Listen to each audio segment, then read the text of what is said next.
આઝાદી પર્વ તો સૌ કોઈ ઉજવી રહ્યું છે, પરંતુ વાસ્તવમાં આઝાદી એટલે શું?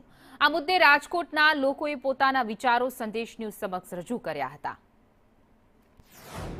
15મી ઓગસ્ટે આવો કંઈક કાર્યક્રમ કરવો જોઈએ જેથી બધા જાગૃત થાય અને ભારત માટે કંઈક કરી શકે. બધી સ્ત્રીઓને કહેવાનું છે કે તિરંગા યાત્રા, આવી બધી યાત્રામાં જોડાઓ, આવું બધા કાર્યક્રમ કરો એટલે તમને બધું જાણવા મળે.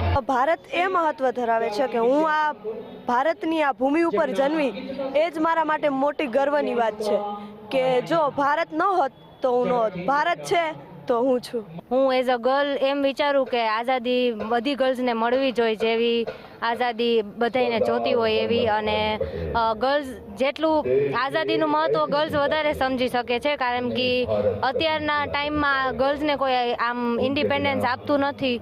અને આપણે અત્યારે જોઈ શકીએ છીએ કે ઘણું ચેન્જીસ આવે છે.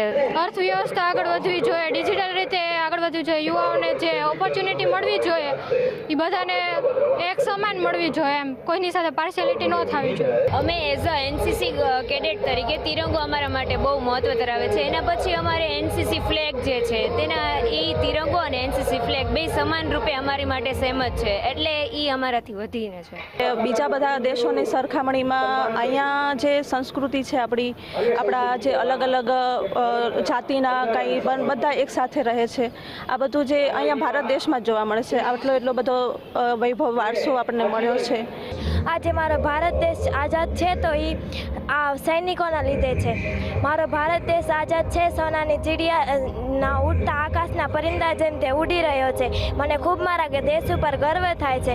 મારો ભારત દેશ હંમેશા આઝાદ હતો, રહેશે, હે અને રહેશે. જય હિન્દ, જય ભારત. રાષ્ટ્ર માટે થઈને આપણે શું કરી શકીએ, યુવાધન આપણું શું કરી શકે, એ માટે થઈને હંમેશાની માટે થઈ અને રાષ્ટ્રની માથે સમર્પિત રહીને રાષ્ટ્ર કાર્ય કરવા જોઈએ. એ જ આપણી સાચી સ્વતંત્રતા, એ જ આપણી સાચી ઓળખ. આઝાદીનો મતલબ એ કે તમામે ભારત દેશમાં જે વ્યક્તિ રહેતા હોય અને 18 વરણ એક સાથે મળી આઝાદીને સલામી આપે, આઝાદીને પર્વ નિમિત્તે ઉજવે.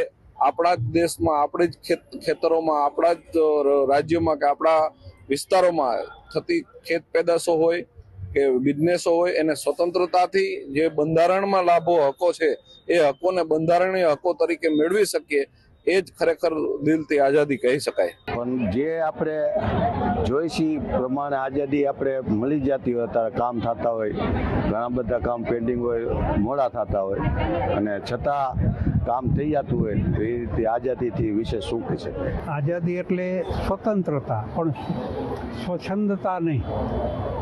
સૌએ પોતપોતાની ફરજ બજાવી અને દેશ માટે કામ કરવું, એ ખરી આઝાદી. અને આપણા દેશને આઝાદ કરવા માટે ઘણા વીરોએ પોતાની જાન કુરબાની કરી દીધી છે, અને એના માટે આજે આપણે ઇન્ડિપેન્ડન્સ ડે મનાવીએ છીએ. એટલે તો આપણે આ બધા વીરોને સેલ્યુટ કરવું જોઈએ. આપણા દેશના સ્વતંત્ર સેનાનીઓએ પોતાનું જીવન અને બલિદાન આપ્યું, જેમ કે મહાત્મા ગાંધી, સરદાર વલ્લભભાઈ પટેલ, રાણી લક્ષ્મીબાઈ. અને આપણે ગૌરવ હોવું જોઈએ કે આપણું દેશ એટલું આબાદ થઈ રહ્યું છે, અને આપણે આ બધા ફ્રીડમ ફાઇટર્સને સેલ્યુટ કરવું જોઈએ. જય હિન્દ, વંદે માતરમ. આપણે સર્વે નાગરિકોએ આપણા રાષ્ટ્રધ્વજનું સન્માન જળવાય એવી રીતે અને ભારત દેશનું ગૌરવ વધે એવી રીતે બધાને વિનંતી છે કે આપણા રાષ્ટ્રધ્વજને ક્યાંય પણ જો કોઈ પણ જગ્યાએ તમે જોવો કે નીચે પડેલા હોય તો એને લઈને વ્યવસ્થિત રાખવો જોઈએ.